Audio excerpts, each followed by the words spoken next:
rights and how they're balanced. And I know that in the Canadian experience, there is a balancing that occurs, but frankly, courts do that all the time, and they're well equipped to balance rights in a way which tries to give meaning to both sets of rights, even in conflicting situations. And very often, I don't think there is a conflict between the realization of economic rights and the realization of group-based rights. Lastly, I can't resist the temptation to respond to my colleagues' commentator's emphasis that he's given to the protection of property rights. As a Canadian, I can tell you that with when our Constitution was revised 25 years ago and we were given we adopted a Charter of Rights, very interestingly, and probably to most people in this room it will come as a surprise, we have absolutely no protection whatsoever to property rights in Canada at the constitutional level. Has that been a problem in any way? Not whatsoever. Property rights are fully protected by a myriad of legislative and common law provisions, and no one has experienced a property rights issue or concern about property rights. And so that even if property rights do not receive constitutional protection, those who own property should not be concerned because invariably they're protected in a wide variety of other ways. Thank you. Now the opportunity goes to Dr. Mario. Whether Nepal constitutionalizes economic and social rights is essentially a question for the Nepalese people. Whether you do it through your constitution or whether you do it by way of legislation. But if Jyoti's comment is right, that the roots of the conflict are essentially socio-economic, and you're looking at a constitution that's going to be transformative and bring social justice to people, then there is clearly a strong case for having directly enforceable economic and social rights in the constitution. But I would say finally, you know, that's a decision that needs to be made by the Nepalese people. A brief comment to Victor. I think economic and social rights are being played out in jurisdictions all across the world, going far beyond telling governments that you have to have policies in place. Courts are getting involved in much more than that. And so even though there is an intellectual debate that takes place at a different level that says these are still not rights, the sort of ground reality is quite different, I think. More and more courts are beginning to recognize economic social rights and giving effect to them through different sorts of remedies. On the third point, with regard to international law, I'm not sure I caught your question, Neetu, but if you're looking at the relevance of international law, I think that varies from case to case. In some cases, like South African courts have said, international law is not relevant to interpreting the South African constitution. I would venture to suggest that in the area of economic and social rights, I think domestic jurisdictions have gone ahead of international developments.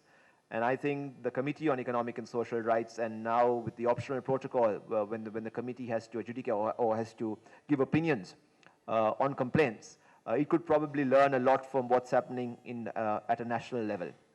So I would say it depends on whether the international norm is relevant or not. Sometimes it may be, sometimes it may not. Clearly, in the case of intellectual property rights, it's far more controversial. Now the responsibility is shifted to... and institutions being weak, particularly those that are weak, let's see how we can strengthen them. And here I would like to reiterate my colleague, Dr. Bhimacharya's point that a competent and independent judiciary is one of the prerequisites for the effective protection of human rights. And the proposal that there should be a parliamentary judicial committee to look at the constitutionality of laws is indeed very problematic. So I would just support the point you made here. And likewise, the strengthening of institutions, particularly national human rights institutions and equality commissions, Dalit Commission, which do advocate for the rights of disadvantaged communities also is an important aspect. And let's see how through the writing of a constitution, these institutions can be strengthened as well. Thank you. Mukhia's queries about right to food sovereignty. For your information, I have a draft of Fundamental Rights Committee, and there are two mutually contradictory provisions with this regard. On the one hand, the report says that the Nepali people will have a right to food. And on the other hand, the report says that the state will have a power to food sovereignty.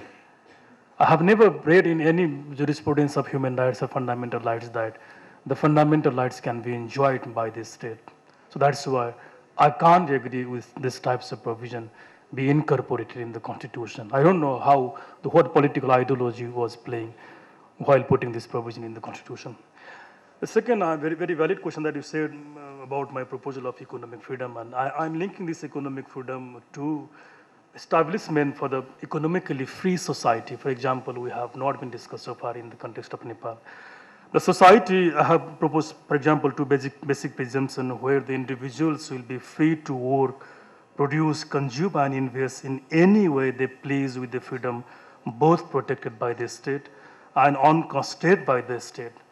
And the second, the society where government will allow labor, capital, and goods to move freely and refrain from coercion or constraint of liberty beyond the extent necessary to protect and maintain liberty itself. That's why my very proposal of making the nexus between socio-economic rights and economic freedom is that if these two aspects of economic rights can be guaranteed by the constitution, then we will have an economically free society where everybody, every poor, Dalit, Janjati will enjoy with the basic rights. So this is my very proposal.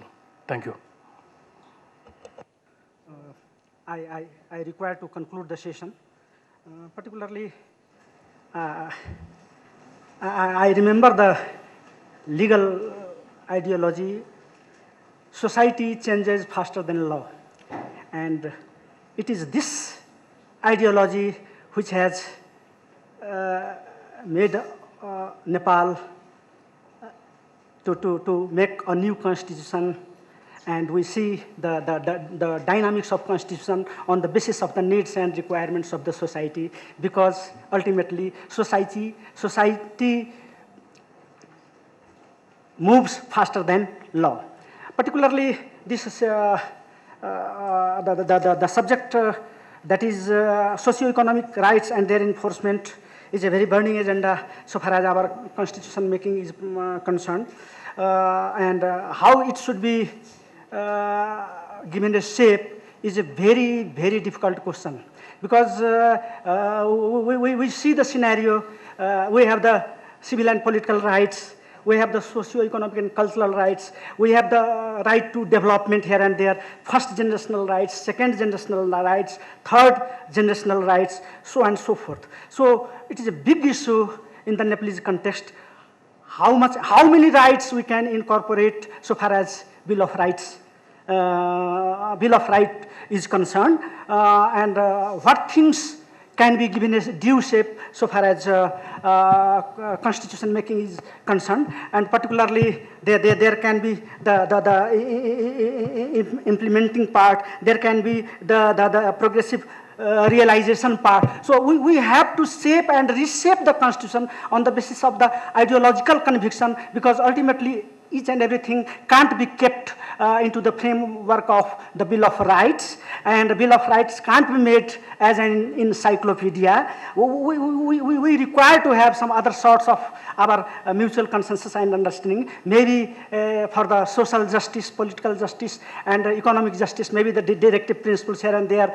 And if everything is made justiciable, through the court, by going to the court as a litigant, it can pose a very difficult situation. It can pose a very difficult situation so far as our Nepalese perspective is concerned. So my concern is that the problem of due and qualitative concern should be duly considered under the political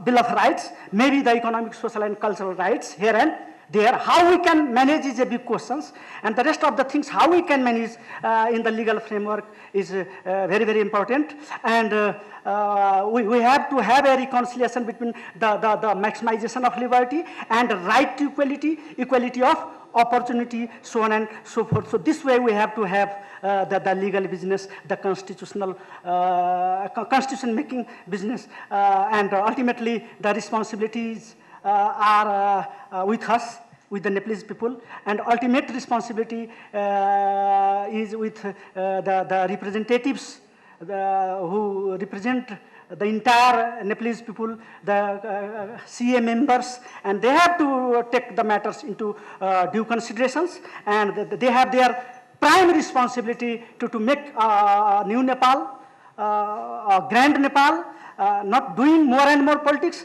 rather politics for the betterment of the society. So is my remark. I am thankful to the paper presenters.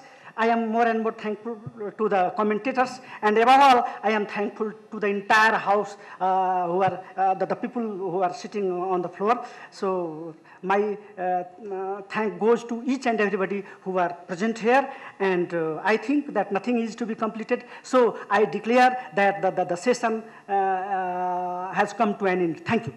Thank you very much on a very important topic of rights, and now we have come to a time, just when the right to food must be respected.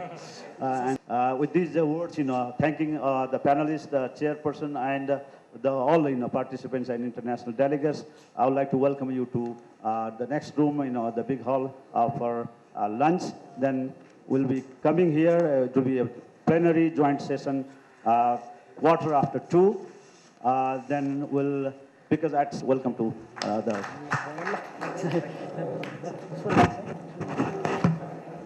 I wondered about the emphasis you put on the right to a dignified life. Where does that come from? I mean, if you've got right to food, right to health, specify why the emphasis. Okay. Thank you. Yeah, thank you, sorry. I think it seemed to go okay.